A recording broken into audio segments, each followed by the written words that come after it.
हस्तान पुण्यम पादम पवित्र यदि तीर्थयात्रा कंठम पवित्र यदि नामघोषम हृदयम पवित्र यदि ब्रह्मनिष्ठा। या कंठाची शोभा आहे नामस्मरण करणं आणि या हृदयाची शोभा आहे भगवान परमात्म्याला हृदयाच्या ठिकाणी साठवणं।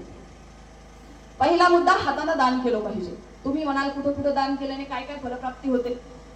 दानाच्या अनेक पंक्ती त्या ठिकाणी नामदेव महाराजांनी अभंगामध्ये सांगितलं। शास्त्रामध्ये अनेक ठिकाणी आलेले आहेत पहा, पण नामदेव रायांचा एक अभंग आहे।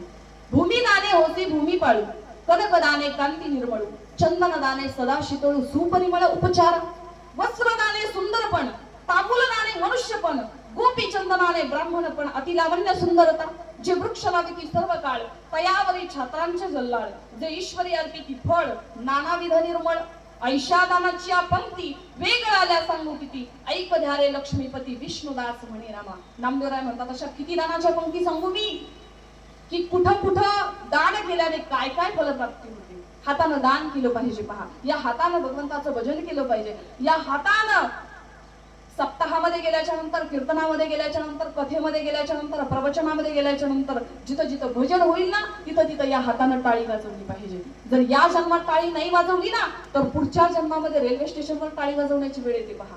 म्हणून या जन्मात आपल्याला भगवंतानं हात दिलेत ना, या जन्मामध्ये आपण हे हात टाळी वाजवण्याकरता वापरले पाहिजे। हे टाळी जर आपण रोज वाजवली, रोज जर आपण घरगुती जरी भजन केलं, पण टाळी वाजवत असताना भजन करा, नाहीतर लोक दगड मारतील। बिना भजनाची तर टाळी वाजवली तर, या हाताने जर भजनामध्ये रोज 5 मिनिट 10 मिनिट जर भजन केलं तर माणसाला अटॅक कधीच येत नाही।